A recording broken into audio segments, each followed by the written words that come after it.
My family kicked me out of the house on my birthday. I worked for years to turn my life around, and when I did, they returned to try and steal everything from me. I was newly 18 and wasn't even done with high school when I was kicked out of the house by my parents and my favored sibling, Ethan. I wasn't all mad, though. Couch surfing was far better than living with them. They didn't even show up for my high school graduation. Unfortunately, life was extremely difficult for a while. Being homeless makes it very difficult to find a job and keep one. And with no job, finding a living space isn't easy either. My parents never even reached out to me once. There were definitely times when I was tempted to beg them for forgiveness, but thankfully, I held out. Years later, I ended up securing a retail job and worked my absolute hardest to be able to rent a condo. Life was on an upward trend for a few years, and although I couldn't save much, at least I had my own place. Granted, I rented with someone, but it was better than being homeless. But then, life crumbled again. The start of the 2020 pandemic was not kind to me in the slightest, and everything I worked for seemed to vanish into thin air.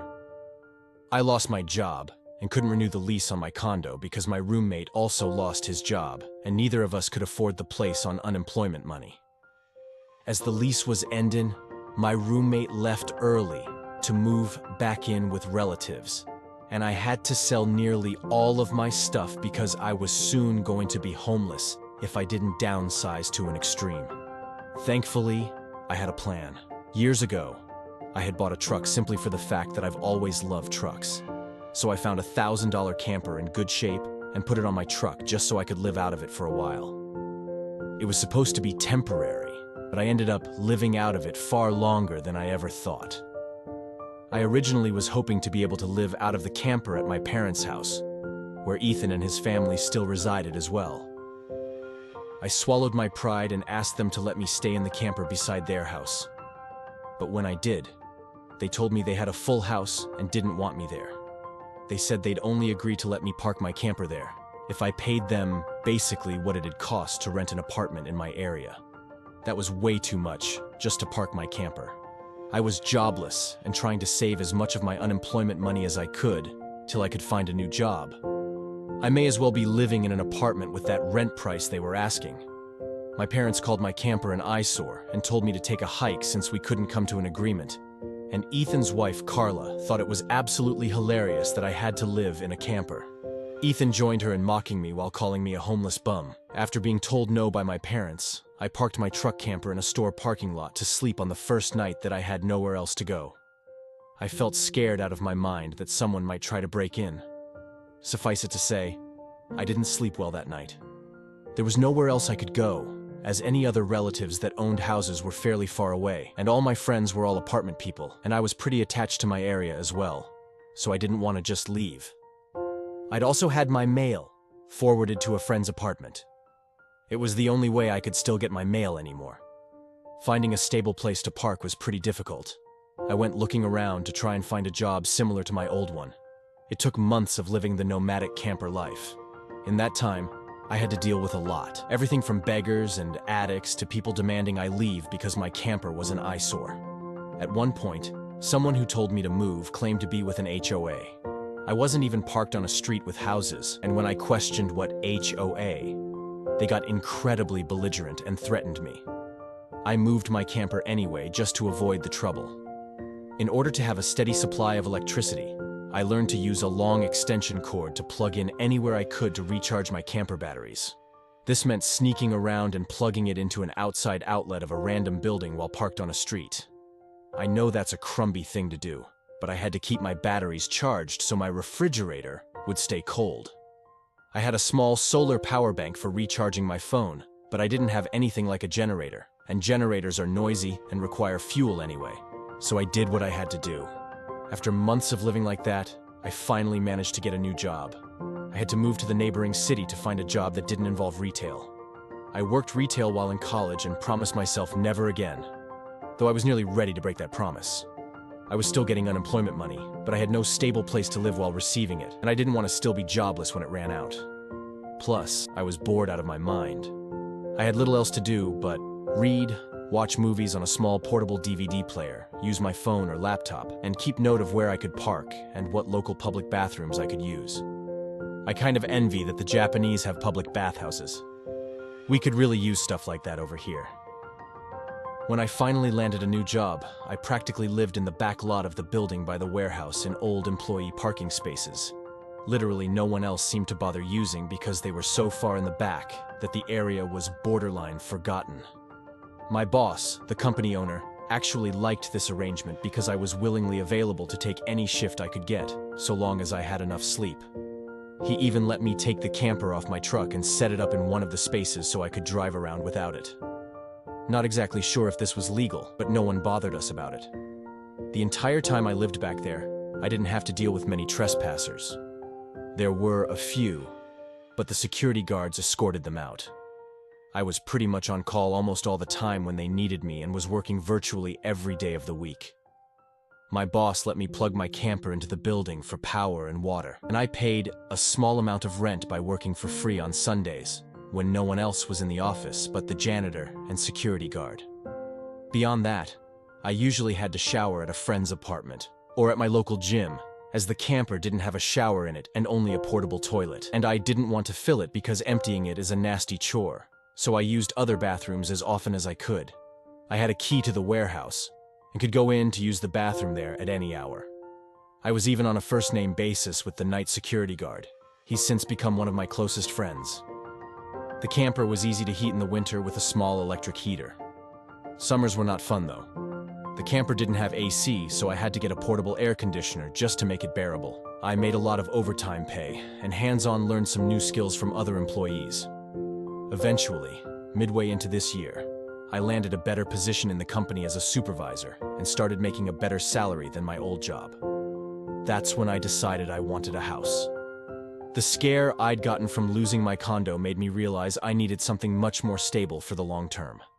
I looked around for something close to my work and just 2 miles away found a 3-bedroom manufactured home on a small property. But I managed to get it for $10K less than the asking price somehow. I used nearly my entire savings for a down payment and got approved for a home loan. I finally didn't have to live in a camper anymore. There was enough space for me to back my truck in behind the house to take the camper off to set it up in the backyard. So I put it there as its own little building just in case I want to use it again.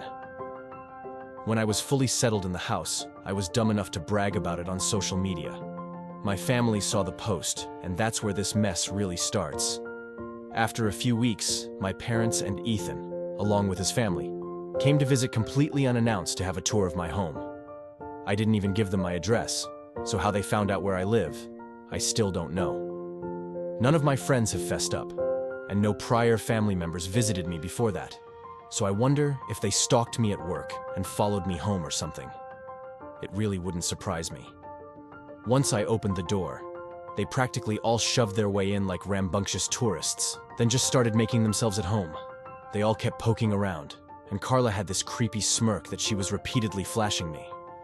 It was only later that I figured out why my family had visited me completely out of the blue, and their reason made me madder than a bull on steroids that just got stung by a hornet.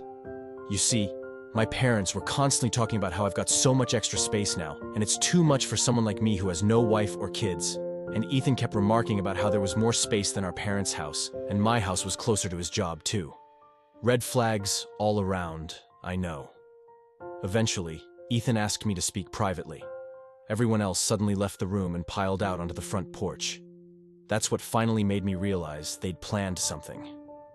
Ethan said the house was too much for me alone and I should let him move in with his family because his wife is pregnant with kid number 4, and my house is much closer to his job. He pointed out that I already have the camper, so I could just live in that outside while they live in the main house.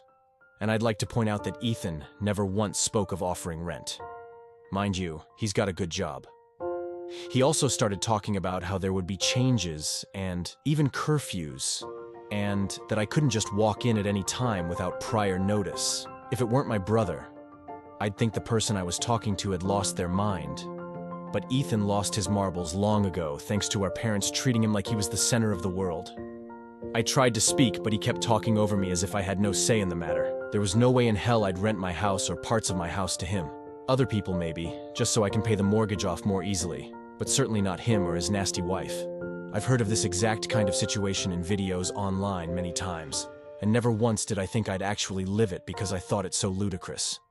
But my parents, brother, and Carla do all fit the bill for a bunch of narcissistic entitled crazies. So I picked up my phone and set it to start recording, then just held on to it. Ethan didn't even seem to care or notice that I'd done this, and just sat there with his arms waving around while talking about all the reasons why he needed my house. Then went from saying that to acting like it was a done deal and trying to reach out his hand to shake mine. That's when I finally showed my backbone and said hell no. And I said it loud enough that Ethan stumbled backward for a second. I'd rarely ever raised my voice to him on that level because I was punished by our parents whenever I did.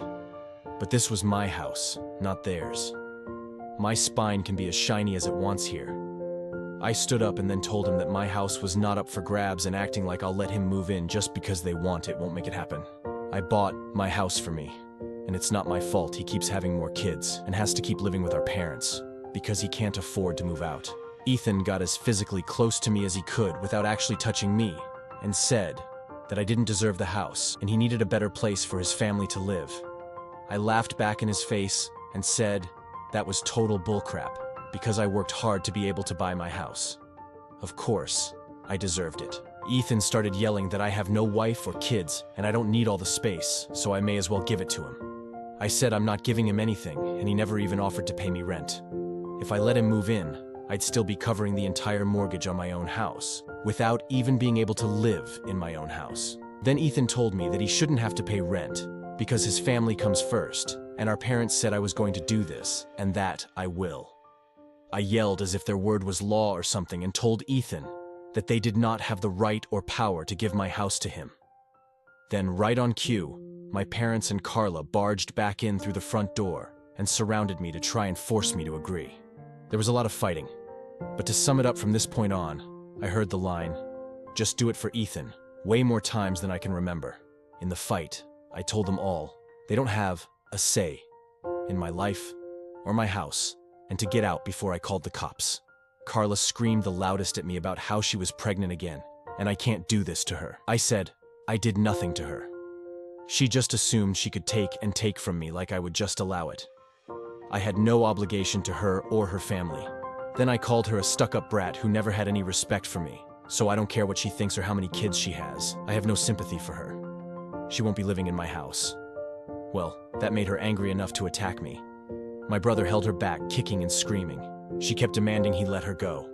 The phone I was holding recorded pretty much everything, so I held it up and said I was going to call the police if they didn't leave right away. My parents told Ethan they were leaving. Then my mother said that I had a week to come to my senses. I told her I won't be and to not come back. Then I told Carla that my phone recorded everything, and if she tries anything, I'll press charges for assault. She screamed at me and then stormed out, loudly crying with her face in her hands.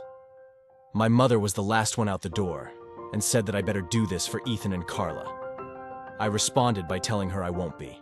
After I kicked my parents, brother, and Carla out for trying to force me to hand over my new house to my brother, I immediately went to my social media and told the story to the whole family.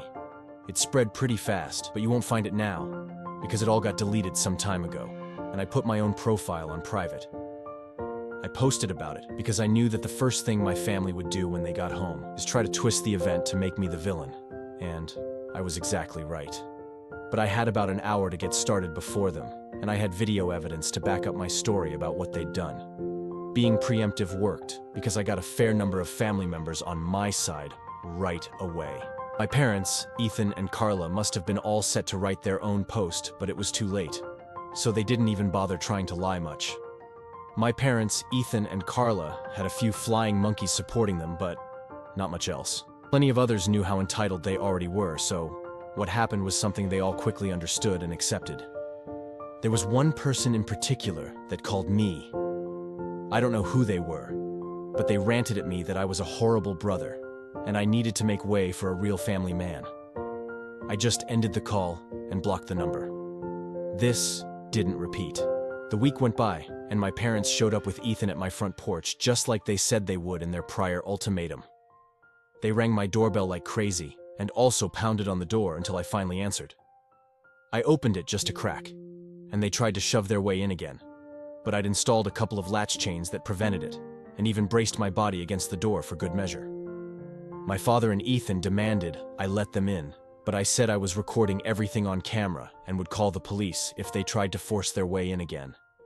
My mother calmed them down, and then, in her most sickly, sweet tone, asked me if I was ready to let my brother move in. I told her and the rest of them to F off and never come back.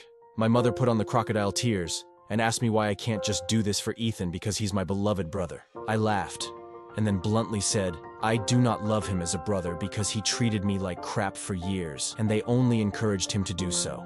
They are terrible parents, and he is a terrible brother. Then told them to leave, or I'd be calling police ASAP. They all left surprisingly easily, apart from my mother's loud crying and the others giving me dirty looks. One could say making them leave was suspiciously easy. I thought the whole mess was over, but I guess I should have taken them more seriously because they had other stupid plans. I came home later that week on Friday evening to find a moving truck and my brother's minivan parked in my driveway. It was Ethan and his family there moving stuff in. He just waved to me with a crap-eating grin when I saw him. I was furious and told him and the rest of his family to stop. But Carla smugly said to me that like it or not they were moving in. And then, in the most fake way while tilting her head and puckering her lips, she said that it was okay because my mommy allowed it, and I should always listen to what my mommy tells me. I seethed with rage just hearing those words and looking at her smug face. So I locked myself in my truck to call the cops right away. When they realized what I was doing, Carla started pounding on my window and yelling at me to stop, and that I can't do this to her because she and Ethan need the house.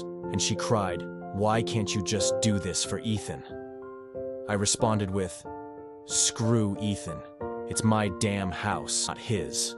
Then, she threatened to key the side of my truck, unless I stopped calling the police. All of which the 911 operator heard thanks to the window being slightly open. I told Carla if she damaged my truck, I'd sue her, and she was smart enough to retreat. When the police arrived, Ethan and Carla, along with their kids, had locked themselves in my house. I told cops what had happened, as well as showing them my new driver's license that had my current address on it. Then, when we went to my front door, I saw that they'd changed the lock, and the old lock was laying on the porch with the center of it drilled out, and the drill they used was laying right next to it, with a complete Harbor Freight drill bit set. Could they have been any more stupid leaving evidence out like that? I pointed out the broken lock and drill, then gave the police a rundown on all the events that happened prior. Well, I guess Ethan called our parents over at some point after I arrived home, because they showed up while I was talking to the cops. My parents immediately lied and started saying that I'd agreed to rent my house to my brother and his family. I said that was an easily provable lie one way or another. So Ethan and Carla finally came out of my house with some papers in hand. They both looked super smug, like they'd somehow outsmarted me. They'd actually drawn up and printed out a fake rental agreement, but my signature was not on it. There was one, but it looked nothing like my handwriting. I don't think any of them have ever actually seen my signature, so that was incredibly stupid on their part. I told my parents and Ethan that was stupidly blatant fraud, and if the cops investigated, they'd easily figure that out. And I don't think going to jail and court would do them any good. It could even make Ethan lose his job, which is his only means of providing for his family. I also said I would get a lawyer and sue for damages if anything of mine was lost, stolen, or broken. Ethan went white and looked really scared when I said all that. But my mother got between us and doubled down about how I should just do this for Ethan and live in the damn camper so they can finally have a family home to themselves. I yelled at her that if she thought it was such a good idea, she could do it for Ethan herself and let Ethan have her house to himself instead. The cops separated my mother from me, and I said I wanted them all out right now or I'll press charges. I stated in a shout about how they drilled out my front door lock to break in. The lease papers were obvious fakes. They badly forged my signature, and I have recorded video of Carla attacking me. Those are felonies I could screw over their lives with if I wanted. And if they didn't leave, that's exactly what I'd do. The only reason I hadn't already was for the sake of Ethan's kids, so they have one chance to get the hell out. The moment my parents heard that, I think it finally clicked that they could not force me to do it for Ethan. My mother surrendered and said she'd put an end to this. Then she went over to Carla and spoke with her quietly for a minute while my father spoke to Ethan. Carla instantly started loudly crying and ripping up the fake rental papers into tiny bits and tossing them like confetti, only to have an officer tell them to pick up the bits of paper or he'd cite them for littering. Both of the cops at this point had the "I don't get paid enough for this" looks on their faces. Ethan had to start telling his kids to load their stuff back into the moving truck. The kids were all crying, and the eldest was sobbing that he won't get his own room now. Carla and Ethan gathered their kids up to try and make one last pathetic attempt to guilt me with the sad family routine, where they all gather together in a sort of group hug while all facing one direction. I swear, I think they'd practiced it beforehand. All of the kids had the same pleading look with quivering mouths. Carla kept rubbing her pregnant belly and tilting her head to look like a sad puppy, and my brother just made the saddest face he possibly could and said, "Please don't do this. We need to be able to live here." But I didn't falter and told them to keep packing. All the kids and Carla turned the crying up to 11, and Ethan yelled at me, "Are you satisfied with yourself? You've denied us a home because you're too selfish to share and help out family." I ended up laughing like a maniac and retorting that what he was trying to do was taking, not sharing. And no amount of crying will make me let his family move in because he's no brother of mine anymore. He's just an entitled eye-hole who thinks he can take whatever he wants from me like when we were kids.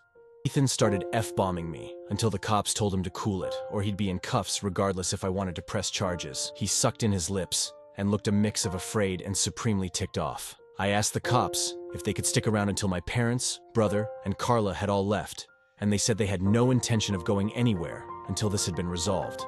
In fact, in the next few minutes, 2 cops became 4, as more drove in for whatever reason. That gave my parents some extra incentive to get moving. I made Ethan give me the keys to the new lock he'd put on my front door. He was really reluctant to hand them over. Then instead of handing them to me, he actually threw them down the street and into a storm drain while saying to go get them myself.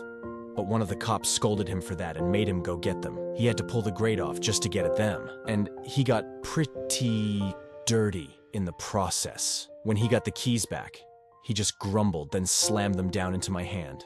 I then told them all to leave and never come back. My mother said I'd be disowned for this, as if that were some kind of threat to me, and I voiced that to them. Then, in an overly sarcastic tone, I said something along the lines of, "Oh no, that means I won't get to come to any holidays with you guys, where I always get treated like crap by you all anyway. Because Ethan has always been your obvious favorite. You treated me so badly when I was growing up that if Ethan ever needs an organ donor, I'd show up to the hospital to laugh at him.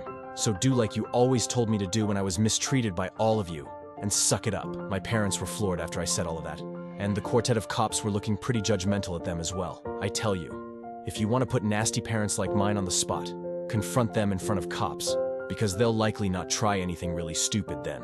My mother just started crying and walking away. My father just stood there looking like he wanted to lay hands on me, and Ethan just held his kids in defeat. Oh, and Carla was off having a tantrum on my front lawn. Soon enough, they all formed a line handing out boxes and got their stuff out of my house. Nothing had been unpacked yet, so it all was taken out pretty quickly. But while doing it, my mother kept saying it wasn't too late, and I could still do it for Ethan several times, each time trying to bargain more and more to try to make me change my mind. She said that Ethan could pay me rent if I let them stay, and when that didn't work, she said I could move back in with them to let Ethan rent my house so I wouldn't have to share the building. I told her to shut up and keep packing boxes because I don't want Ethan or his family around. I don't want his money, and I certainly don't want to live with him or my parents ever again after the way they treated me when I was a kid. Making a deal with my parents would be like making a deal with the devil to me. Carla ended up having another tantrum after hearing that and threw a box down, then sat on the ground to have a pity party because she didn't want to go back to sharing a house with my parents, and she just sat looking angry, sad there until everyone else was finished. She didn't even want to get up when it was time to leave. They finally got everything out of the house and into the truck. So before they left, I laid into my parents one last time about all of the crap they put me through growing up, and with 4 cops being right there, they couldn't do much other than stand there and take it for once. I called them out on so many things that happened, and even pointed out how they couldn't just do something nice for me, like letting me stay over with my camper when I was homeless, and trying to get back on my feet, how they let Ethan and Carla ridicule me and call me a bum. Well, who's the bum now? They wanted to kick me out of my own house so Ethan could stay in it free of charge, yet when I needed a place to go, they wanted to gouge me for more than I could afford just to park my camper when they knew I was out of a job. There were more extremely judgmental stares from the cops when I said all of that. So I put my parents on the spot one more time and asked them what I ever did, other than being born to deserve being treated so badly. Because when I finally have a bit of success in life, they want to snatch it away from me for their favorite child, since they'd rather I give everything to Ethan and have nothing for myself. I bought my house using the money that I earned. I owed them nothing, and I won't be asking anything from them ever again, because clearly I will never be anything more than a doormat or a cash cow in their eyes. I got no answers from them. They just stood there looking like fish out of water. So I continued ranting and asked them, what in God's name made them think they were such good parents after all of that? My father was beet red, but more from embarrassment than anger this time, and my mother was crying that she was a horrible person. I bluntly agreed that she is a horrible person. They all are, and I bet they'll go to hell for it too. They were all crappy people, and they all knew it. But if I'd called them out on all this stuff in private instead of in public, they'd just get mad at me and still act like I'm in the wrong.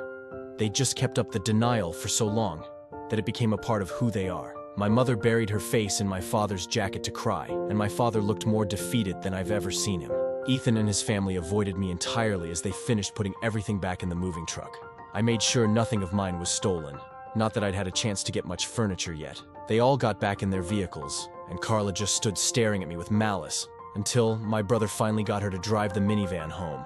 And as soon as they were all gone, I got back online again and spilled the beans on what happened. My parents were too embarrassed to even try and defend their actions this time, and while the family was somewhat split before this incident, it was now a landslide in my favor. Nearly all of the family has sided with me after this incident, and those who haven't simply aren't siding with anybody. No matter how much my parents previously tried the "we did it for Ethan" line, no one listened anymore.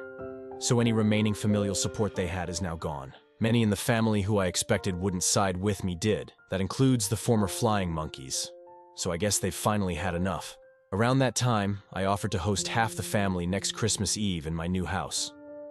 My parents were not invited. I wasn't blocked on my brother and Carla's profiles, surprisingly. And I saw Carla had her fourth baby in early November. They are still living with my parents. I'm pretty sure they knew I was watching because Carla kept making passive-aggressive posts every couple of weeks or so about not having enough space while living with my parents, probably to see if she can still guilt me. And I'm sure it's driving my mother and father up the wall because they aren't getting any peace and quiet in their old age with 3 young kids, a mentally unstable Carla, my favorite sibling Ethan, and a newborn baby in the house all at once. Perhaps they could move into a camper in their own backyard and let Ethan take over their house completely. They might get some peace then. They could do that for Ethan.